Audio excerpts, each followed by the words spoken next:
Atos capítulo número 1. Glória a Deus. Amém?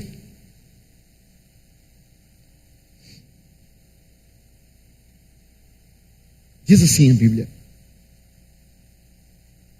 fiz o primeiro tratado a Teófilo acerca de tudo que Jesus começou não só a fazer, mas a ensinar, até o dia em que foi recebido em cima, depois de ter dado mandamentos pelo Espírito Santo aos apóstolos que escolhera, aos quais também, depois de ter padecido, se apresentou vivo, com muitas infalíveis provas, sendo visto por eles, e por espaço de 40 dias, e falando do que respeitava ao reino de Deus. E estando com eles, determinou-lhes que não se ausentassem de Jerusalém, mas que esperassem a promessa do Pai, que, disse ele, de mim ouvistes. Porque na verdade João batizou com água, mas vós sereis batizados com o Espírito Santo não muito depois desses dias. Aqueles, pois, que se haviam reunido, perguntaram-lhe, dizendo: Senhor, restaurarás tu neste tempo o reino a Israel? E disse-lhes: não vos pertence saber os tempos ou as estações que o Pai estabeleceu pelo seu próprio poder, mas recebereis a virtude do Espírito Santo que há de vir sobre vós, e ser-me-eis testemunhas tanto em Jerusalém como em toda a Judéia e Samaria até os confins da terra. E quando dizia isto, vendo eles, foi elevado às alturas, e uma nuvem o recebeu e ocultou a seus olhos. Estando com os olhos fitos no céu, enquanto ele subia, eis que junto dele se puseram 2 varões vestidos de branco, os quais lhes disseram: varões galileus, por que estáis olhando para o céu? Esse Jesus que dentre vós foi recebido em cima no céu, há de vir, assim como para o céu o vistes ir. Pule comigo para o verso número 14. Todos estes perseveraram unanimemente em oração e súplicas com as mulheres, e Maria, mãe de Jesus, e com os seus irmãos. Vamos ler todos juntos na tela o verso de número 9. Todos juntos o verso de número 9. Amém? Toque para nós, por favor. 9. Vamos lá? Todos juntos no 3. 1, 2, 3. E...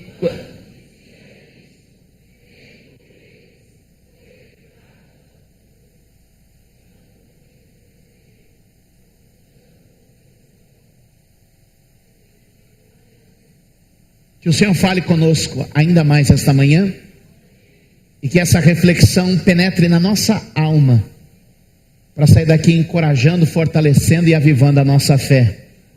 Quantos podem dar um aplauso pela santa palavra de Deus, pura e viva? A ela, a nossa reverência. O verso de número 9 é uma transição para os discípulos. Escute. Ao longo dos últimos 3 anos na vida daqueles homens, eles tiveram experiências extraordinárias com Jesus. Desde o início, em Caná da Galileia, quando Jesus transforma água em vinho, e a Bíblia diz que ali os discípulos acreditaram nele por causa do sinal miraculoso que viu, e creram na sua glória, revelou-lhes a sua glória. A partir dali, Jesus começa a operar milagres extraordinários que, segundo João, se fossem todos registrados em livro, não haveria papel na terra que pudesse registrar o que Jesus fez. Os últimos 3 anos da vida desses pescadores da Galileia foram extraordinários. Eles viram milagres incríveis. Eles viram Jesus à porta do túmulo de Lázaro gritar: sai para fora, e Lázaro sair. Eles viram Jesus no quarto da filha de Jairo, tomá-la pela mão e levantá-la depois de morta. Eles viram Jesus tocar em leprosos e a lepra desaparecer. Eles viram Jesus expulsar demônios. Eles viram Jesus de 5 pães e 2 peixes alimentar uma multidão imensa. Ou seja, durante os últimos 3 anos, aqueles homens estavam acostumados a ver, a sentir a presenciar, a provar. Diante dos seus olhos, tudo acontecia.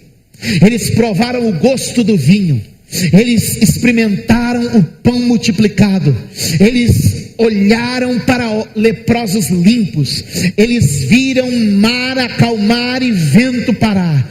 Esses homens estavam baseados em muitos fatos que presenciaram, desde Caná da Galileia até Jesus atravessar uma parede, depois de morto, e dizer para eles: paz seja convosco.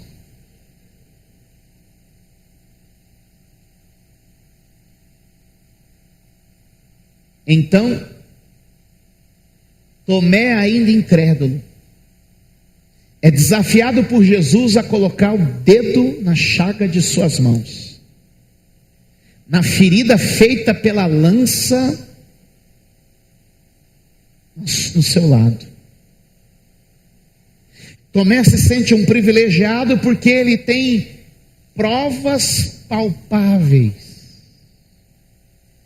Ele é testemunha ocular. Ele tocou e ele disse: uau, eu tenho as provas de que Jesus venceu a morte. Conhecendo o coração de Tomé, Jesus diz assim: Tomé, eu tenho uma coisa para te dizer. Você está todo empolgado porque você pôs o dedo na ferida, porque você viu o meu ferimento. Mas eu tenho uma palavra. Eu vou levantar um povo que vai ser mais feliz que você. Eu vou levantar um povo que vai ser mais abençoado que você. Tomé deve ter pensado num relâmpago, porque a nossa mente viaja muito rápido. Quem pode ser mais feliz que eu, que coloquei o dedo na ferida? Quem pode ser mais feliz que eu, que contemplei o corte feito pela lança? Jesus disse assim para ele: antes, mais feliz, mais abençoado são aqueles que não viram, são aqueles que não tocaram, mas que mesmo assim puderam acreditar. Jesus estava dizendo que nós que estamos aqui num domingo pela manhã, celebrando a morte e a ressurreição de Jesus, somos mais felizes e mais abençoados, porque mesmo não vendo, mesmo não tocando, nós fomos agraciados pela fé, com a graça de poder crer que Jesus morreu e ressuscitou por nós. Quantos podem dizer amém? Você está em um outro nível, não no nível dos que veem, mas no nível dos que creem. Levante sua mão e diga: a fé é um dom de Deus. Diga mais forte: a fé é um dom de Deus. Aleluia! E eu recebi o dom de acreditar, o dom de crer, o presente de não duvidar da morte e da vida de nosso Senhor Jesus. Então Jesus diz para Tomé o quê? Mais feliz é quem não viu, mais feliz é quem não tocou, mas que pode mesmo assim acreditar.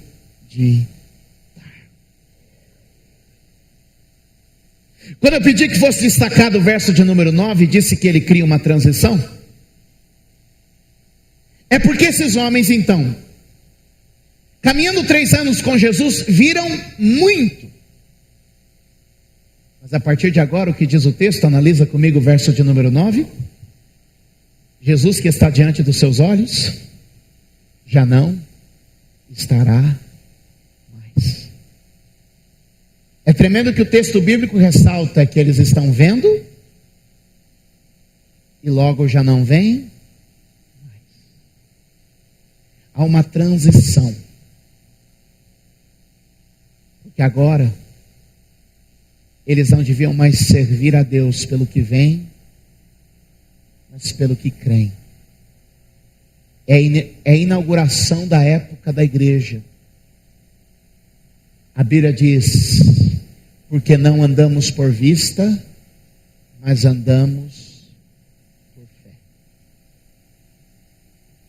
Diga comigo: não andamos por vista, mas andamos por fé.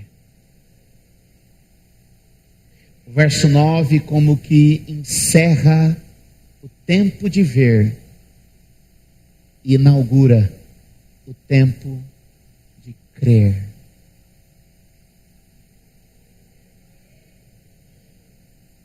Se você perguntar para mim o que é o céu, eu vou dizendo, baseado no verso 9, que o céu é só uma cortina que ocultou Jesus visível para nos desafiar a crer que Ele foi morto, ressuscitou e hoje está à direita de Deus, intercedendo por nós.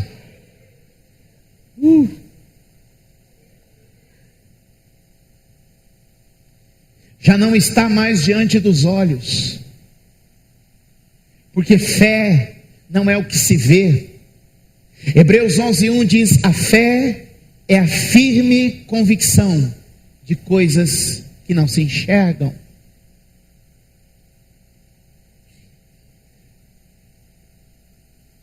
Como eu posso então andar por fé e não andar por vista? Como ter uma vida espiritual saudável sem ver? Eu acho que o texto que nós lemos traz para nós algumas dicas, e eu queria compartilhar 5 delas com vocês. Quantos trouxeram aí sua mão? Então, vamos contar nos dedos da mão. No verso de número 1, Lucas diz que escreveu um livro. Esse livro nós conhecemos, esse tratado que Lucas fala no verso de número 1, quando ele diz acerca do primeiro tratado. Esse primeiro tratado nós conhecemos hoje como o Evangelho de Lucas, o terceiro evangelho escrito. Lucas era um médico que não conheceu Jesus pessoalmente, mas instigado e inspirado pela história, abandona sua carreira de medicina e toma o papel de um pesquisador, um historiador. Ele toma a postura de fazer o papel de um cientista, de um doutor que segue pesquisando sobre Jesus. E ele vai nos dar aqui uma primeira dica de como manter uma fé viva mesmo sem ver. A Bíblia diz aqui que ele escreveu a respeito do que Jesus fez, e ele escreveu a respeito do que Jesus ensinou. Diga comigo: o que Jesus fez e o que Jesus ensinou está escrito.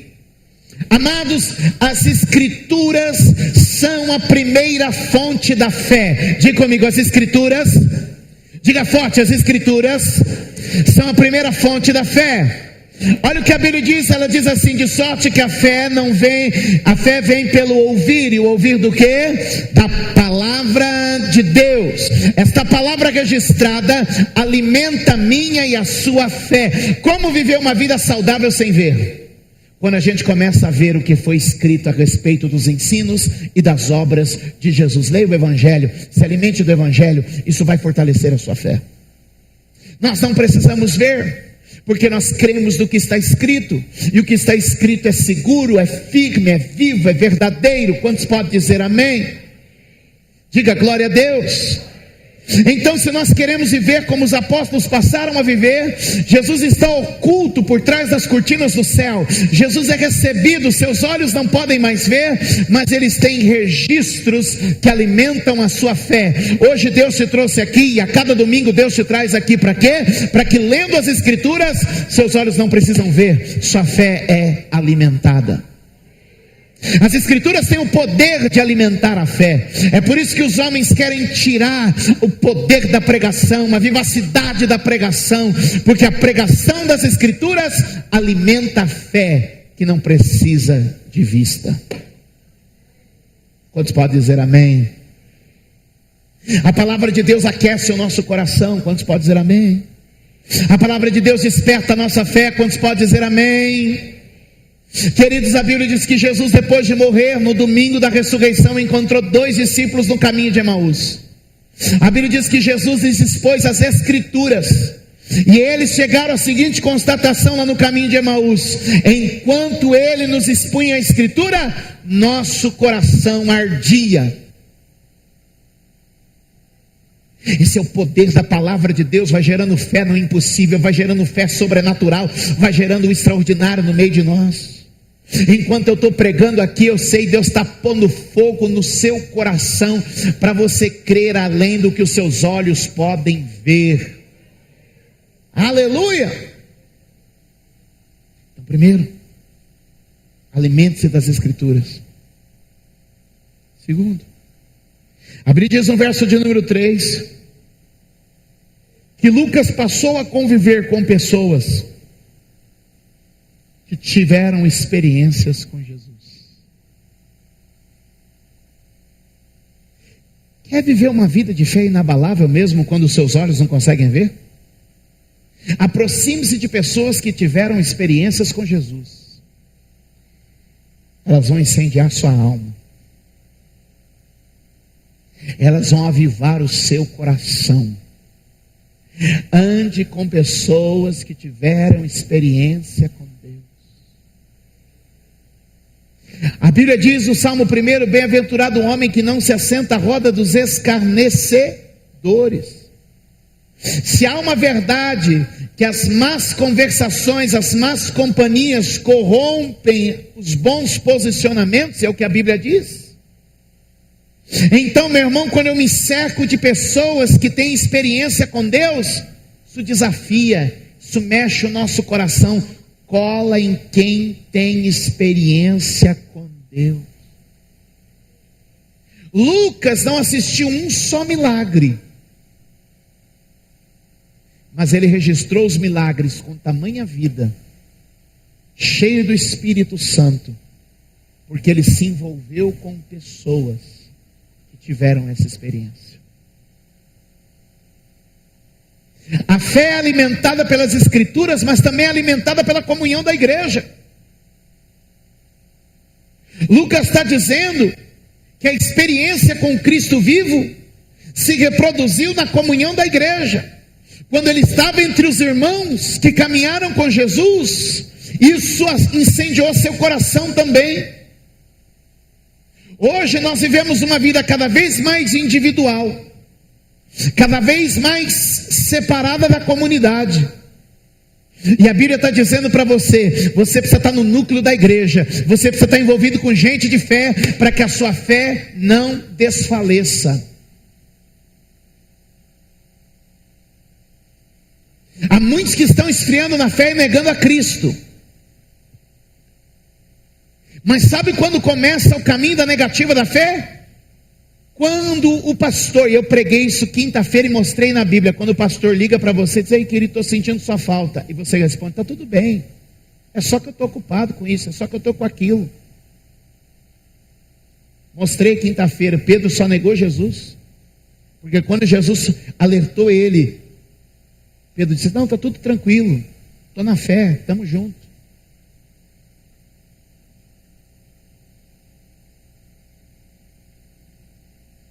Diga para quem está perto de você: cuidado, para não se afastar da comunhão e Satanás esfriar a sua fé.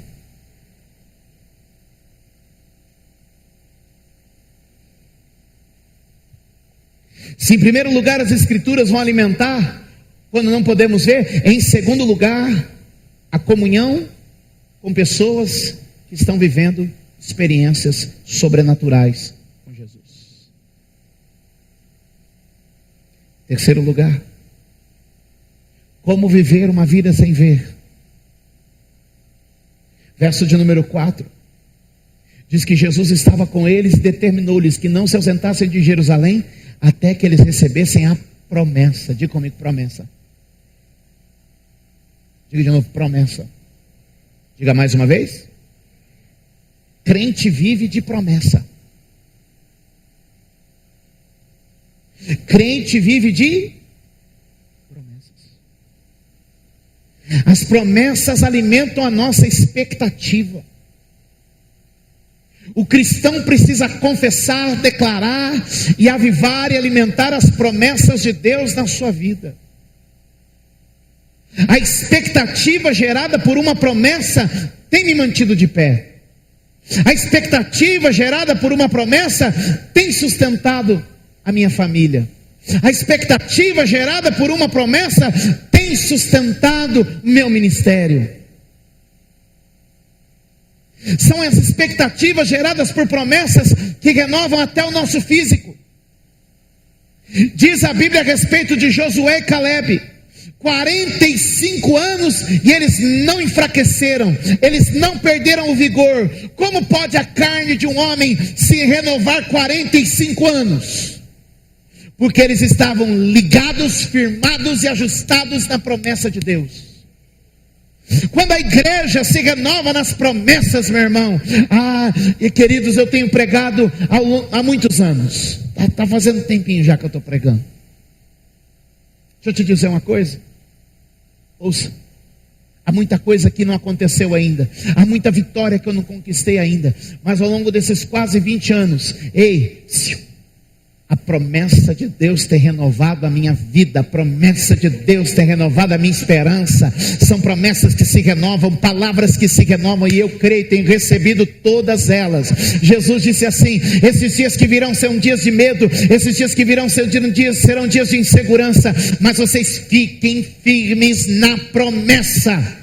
A promessa nos permite ficar em lugar onde não somos bem-vindos, a promessa nos permite ficar em lugar onde não nos sentimos seguros, porque Jerusalém era um lugar perigoso para um seguidor de Cristo naqueles dias, mas amados, a promessa fez com que eles ficassem. A promessa nos torna firmes, a promessa nos leva adiante. Os que desistem da promessa são os que se vão. A Bíblia diz que quando Jesus subiu tinha 500, quantos tinham? E sabe quantos estavam 10 dias depois do Pentecoste? 120. Onde foram parar os outros 380? Não esperaram a promessa de Deus. Eu quero te dizer, querido, muitos já passaram e já foram, mas você tem permanecido na promessa. Você tem permanecido na promessa. E olha, Deus sabe recompensar quem espera na promessa. Diga glória a Deus. Em quarto lugar, verso de número 8. Como sustentar uma vida quando meus olhos não veem? Em quarto lugar, diz a Bíblia: e virá a virtude do Espírito Santo. A palavra virtude aí, ela quer dizer poder. A palavra virtude quer dizer poder. Poder do Espírito Santo. Como viver uma vida sem ver? Como sustentar a fé quando os meus olhos não podem ver? Ele disse: vocês serão cheios do poder do Espírito Santo.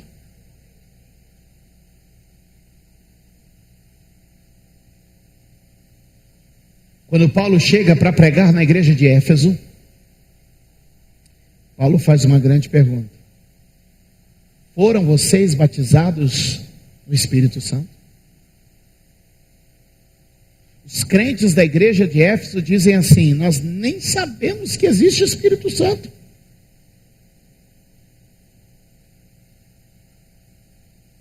Como podemos nós nos sustentar diante dos desafios dessa vida, se não formos cheios do Espírito de Deus? Você já viu uma pessoa? Esse exemplo vai ser muito bom. Quando o cara entra em tamanho desespero da vida, ele vai tentar se salvar, ou se perder, né? Se salvar. Um copo de bebida. Não é verdade que muitos dos que hoje vão aos bares encher a sua cara, vão lá para quê? Vão lá para quê? Tamanha pressão e opressão sobre eles. Eles querem de alguma maneira aliviar a sua carga, porque a vida é dura demais. Hoje nós vivemos uma geração que é emocionalmente destruída e por isso recorre às drogas. E tenta se encontrar e se achar em alguma dessas situações para se alimentar. Mas a Bíblia diz, na carta do apóstolo Paulo aos Efésios, dizendo assim: não vos embriagueis com o vinho, mas enchei-vos do Espírito Santo.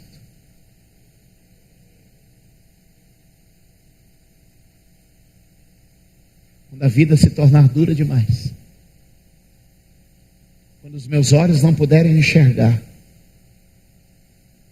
quando a minha alma não tiver força ou esperança, só uma vida cheia do Espírito Santo, só uma vida cheia do Espírito Santo, só uma vida cheia do Espírito Santo.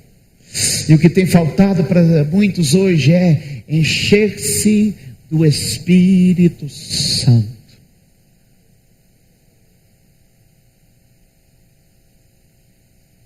E a culpa talvez seja nossa, dos pastores, que criamos uma igreja legal de se frequentar.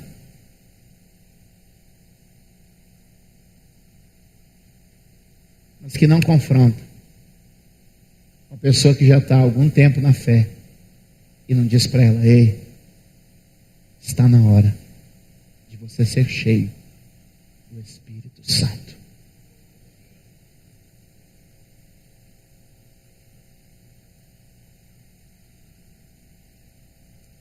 Como viver uma vida? Como viver uma vida quando os meus olhos não podem ver? Vamos recapitular? Trouxe a mão aí? Diga comigo, Escrituras. Diga comigo, relacionamento com a igreja. Diga, esperança na promessa. Diga, poder do Espírito Santo.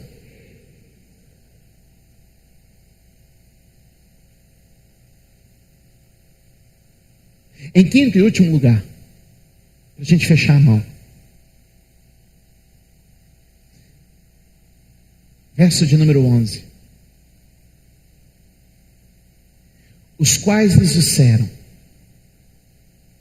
varões galileus, por que estáis olhando para o? Por que estáis olhando para o? Esse Jesus, que dentre vós foi recebido em cima no céu, que diz a Bíblia? Que diz a Bíblia? Há de, assim como para o céu os viste.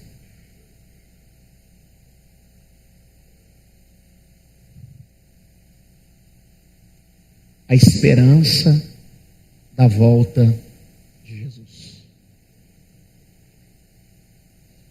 Porque hoje as pessoas querem ver, enxergar. Porque talvez perderam essa esperança bendita do retorno de Jesus. Quantos me entendem? Quantos me entendem? Quantos me entendem?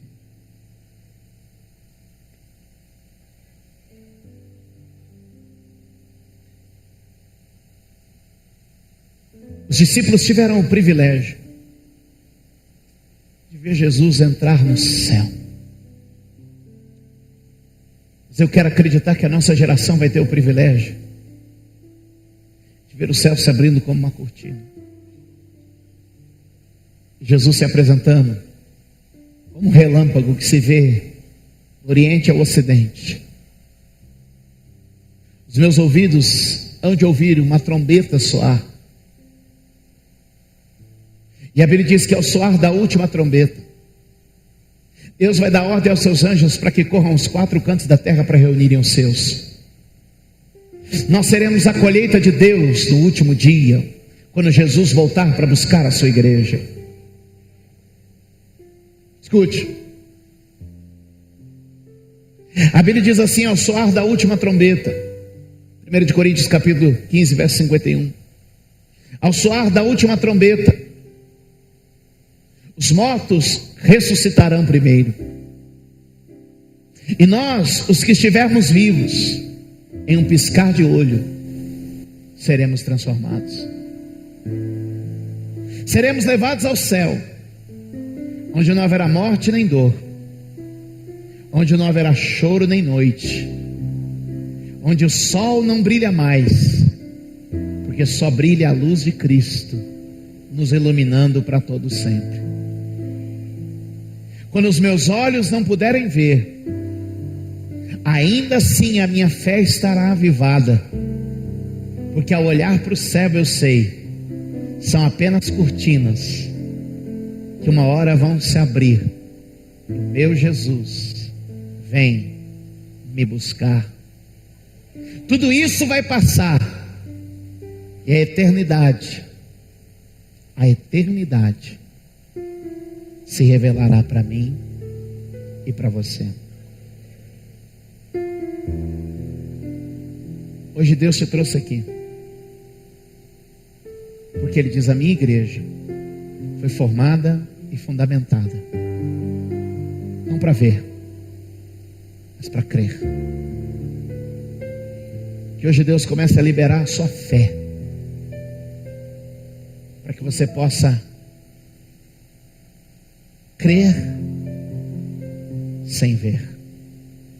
Nunca mais viram Ele, nunca mais tocaram nele, mas mesmo assim, sua fé era tão viva que podiam matá-los, podiam apedrejá-los, crucificá-los, furá-los com espadas e lanças, persegui-los, torturá-los, prendê-los, mas eles diziam: nós cremos. Crê em quem? Naquele que está oculto pelas nuvens, mas que um dia voltará para nos buscar. Eu creio num Jesus que morreu na cruz, sim. Eu creio num Jesus que ressuscitou, sim. Eu creio num Jesus que está no céu e um dia vai voltar para me buscar. Aleluia, aleluia. A Ele a honra, a Ele a glória.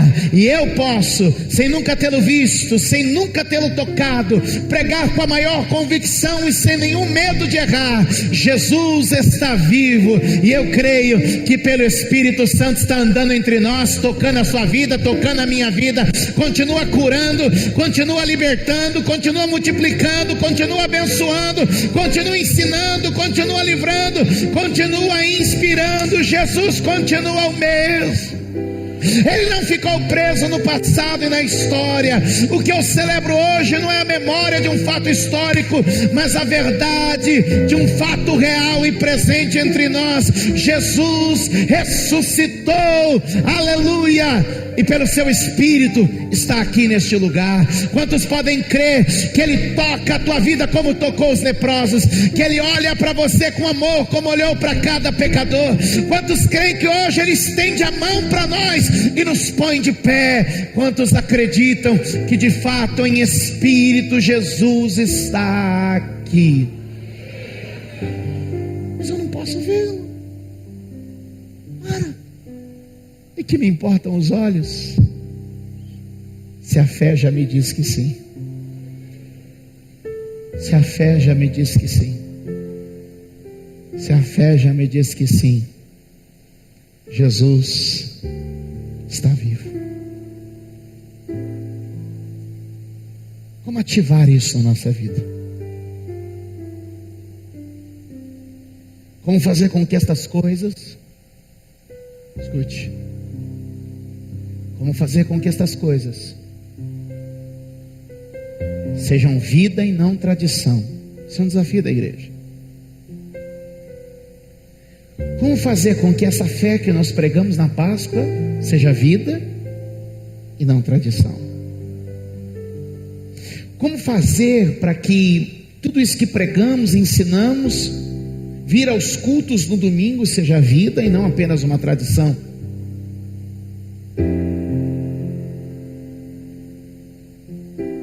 Escute o que eu vou lhe dizer.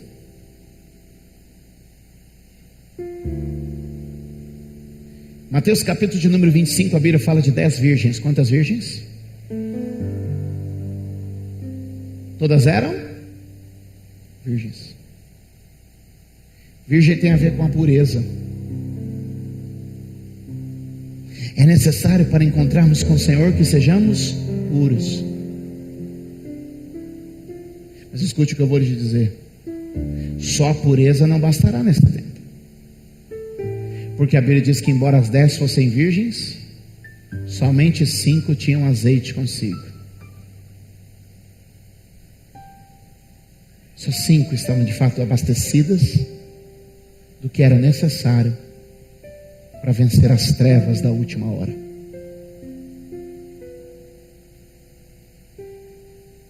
Não é novidade para ninguém que nós como igreja estamos cercados de trevas.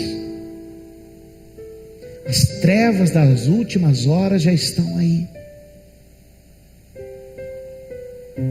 Pela cultura do mundo, pela sociedade hedonista que nos cerca, o prazer pelo prazer, numa vida de irresponsabilidade, onde o que vale é fazer o que eu quero, o que me faz me sentir bem, porque essa é a pregação do mundo. Nas trevas da última hora, não basta apenas estar aqui dentro da igreja, eu estou me purificando, mas também é necessário ter o azeite, o óleo, o combustível para que a lâmpada não se apague.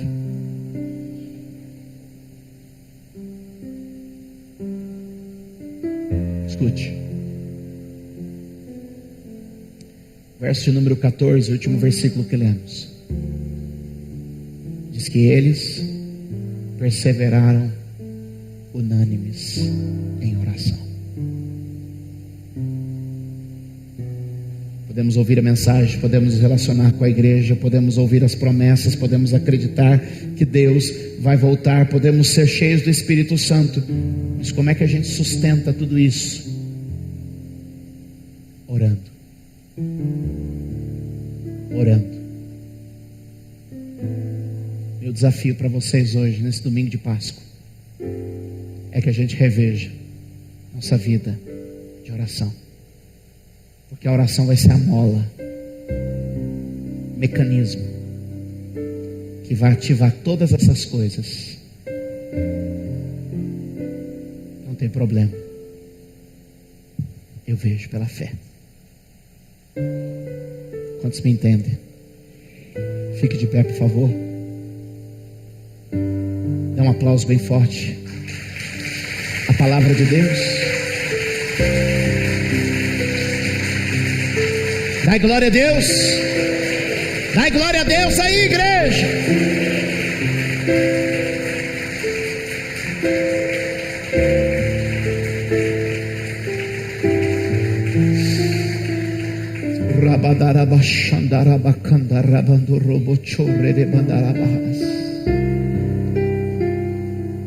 Dê a mão à pessoa da direita e da esquerda, por favor.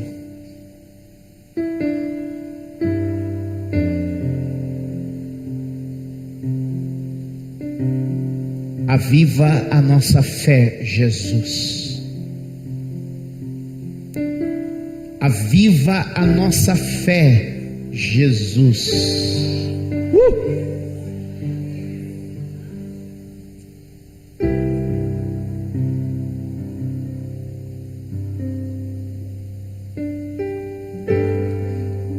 Quem sabe você tem vindo à igreja meio capenga. Quem sabe você tem vindo à igreja meio que fraquejando. 2 dias bem, 3 dias mal. Mas Deus te trouxe hoje aqui para te dizer que Ele tem os elementos que alimentam a sua fé. E que a promessa, a palavra, o ensino, a comunhão, a revelação, o Espírito Santo, a esperança da volta vai sendo avivado conforme vamos orando nesses propósitos. Então eu queria ouvir essa igreja hoje orando diante de Deus, clamando diante de Deus, orando na presença de Deus agora, porque a oração ativa tudo isso dentro de nós. Aí onde você está, comece a orar. Comece a orar. A Bíblia diz que esses discípulos orando pareciam um bando de bêbados, embriagados. Tamanha intensidade, tamanha entrega que havia naquela oração. Então, meu irmão, enquanto a sua oração não aquecer até o ponto de você parecer um bêbado, de parecer alguém que está fora de si, de alguém que perdeu a sobriedade, então não pare de orar, cave mais fundo nesse poço, porque tem água de Deus para revelar para você aqui hoje.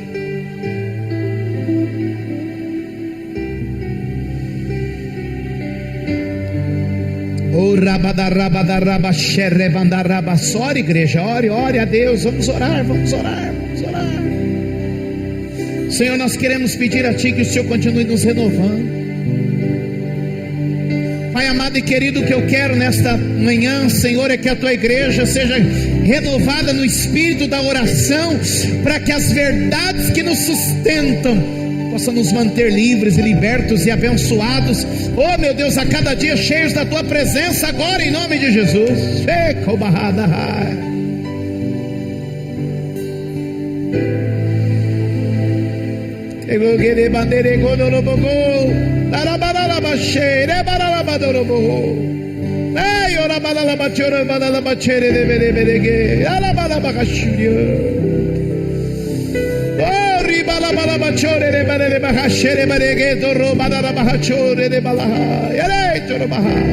Aleluia.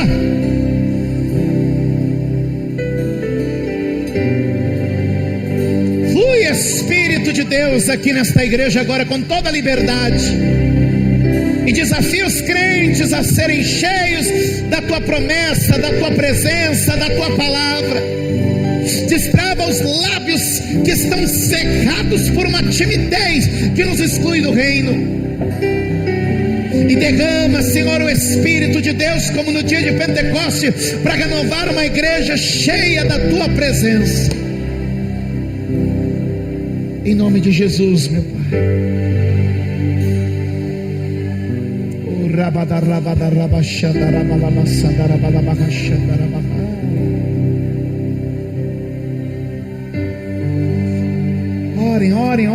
Orem para que Deus faça a diferença.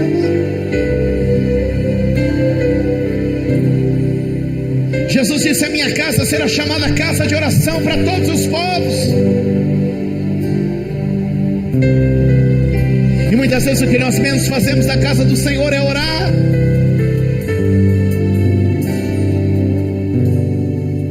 A oração não tem segredo, é a nossa boca expondo o nosso coração diante de Deus. São as nossas confissões e declarações que vão sendo pegas pelo Senhor no mundo espiritual e transformadas em matéria-prima para operar milagres, para operar maravilhas entre a igreja.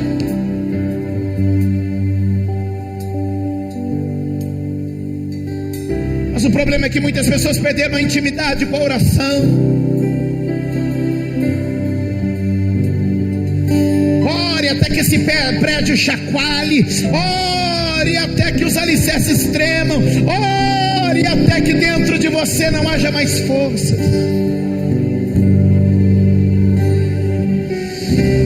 Oh, Jesus vai operando no meio da igreja milagres agora. Que a oração mate a raiz do câncer, a raiz da amargura. Que a oração agora liberte dos cativeiros da mente. Que a oração agora, meu Pai, abençoe a obra das mãos. Que a oração comece a trazer revelações novas e poderosas da presença do Senhor. Meu Deus, que a vida fraca de oração fique no passado, e que uma vida renovada de oração comece a vir sobre nós.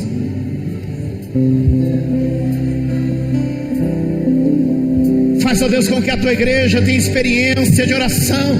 Aquece a oração do Teu povo, meu Pai. Oh, aleluia. Dá liberdade ao Senhor, querido. Eu quero ouvir essa igreja. Onde estão os homens de oração? Onde estão as mulheres de oração? Deixa o Espírito te guiar na oração aí, mas não fique com a sua boca calada, não segue a sua boca não, em nome de Jesus.